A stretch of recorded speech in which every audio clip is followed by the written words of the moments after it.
Okay, guys, so let's start with the introduction part. So let me show you some thing. Okay, let's see the architecture first of all. JUnit 5 architecture. Okay, so let's see this particular diagram. Okay, so see, this is the platform of JUnit, and this is the new one, Jupyter. The JUnit 5 is based on this new library, Jupyter, which they have named as a Jupyter. And if you have some old test cases which have already been written in the JUnit 3 and 4, so this is for backward compatibility vintage. If you already have some previous test cases, so you have to import vintage related artifactories. But if you are writing the first time, so we don't need this vintage and the third party, we can directly use the Jupyter engine libraries. Okay, and this is the platform is a basic library which is all three kind of libraries are using. So this is the heart of the JUnit. And this is third party is that if you want to enhance or if you want to write your own kind of annotations, so you can take the help of the third party and you can have some more customized features as per your needs. But I think Jupyter is quite enough. It is already covering a lot of new features, so I don't think so we'll need a third party. But if you have any specific feature need, then definitely you can have take the help of this. So in this particular series we are going to concentrate only on the Jupyter because we are assuming that we don't have any previous unit 3 or 4 test cases. So we are going to write the brand new test cases and we will focus on the Jupyter.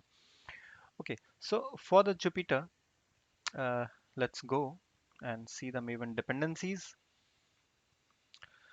You can download this particular project from the GitHub repository, and you can try to run along with me as you think. So I have taken only two dependencies, JUnit Jupyter Engine. Okay, so this particular you can just go through this JUnit Jupyter Engine and you can download the latest version, whatever you have.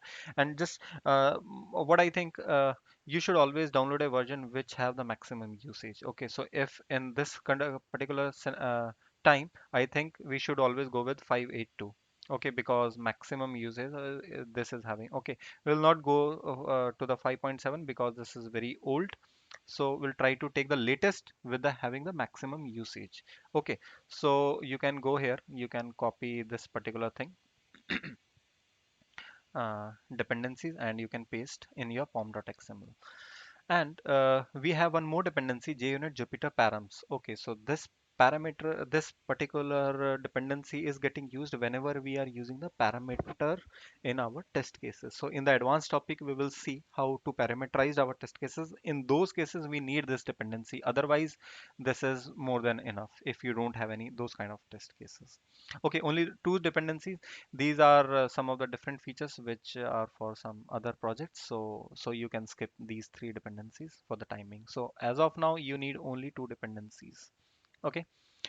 So let's go to our first test. Let's go to the first test cases. Okay.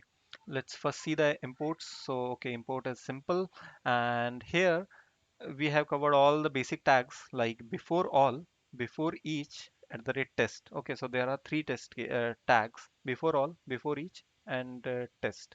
Okay, what do you mean by before all? So before all, this particular test cases will run once before any other test cases. Okay, and the important thing is this will run only once. Okay, but before each, this test cases will run number of times before each and every test cases. Okay, if you are not able to understand, I will just run it and then I will explain you. I hope it will be better for you. And if you see, we have written here before all, before each. I have added a comment so that it will be clear which tag is running. Before all, before each. Then this is the test one. This is our actual test, and this is our test two, and this is our test three. Okay, but here I have disabled this test with the disabled tag to do pending. I have added one comment as well because this is not ready. Test 3 is not ready yet, and I don't want that test 3 should be executed. So I have added a disable tag. Simple, very simple, right? I hope you are able to understand. And after each is exactly opposite of before each.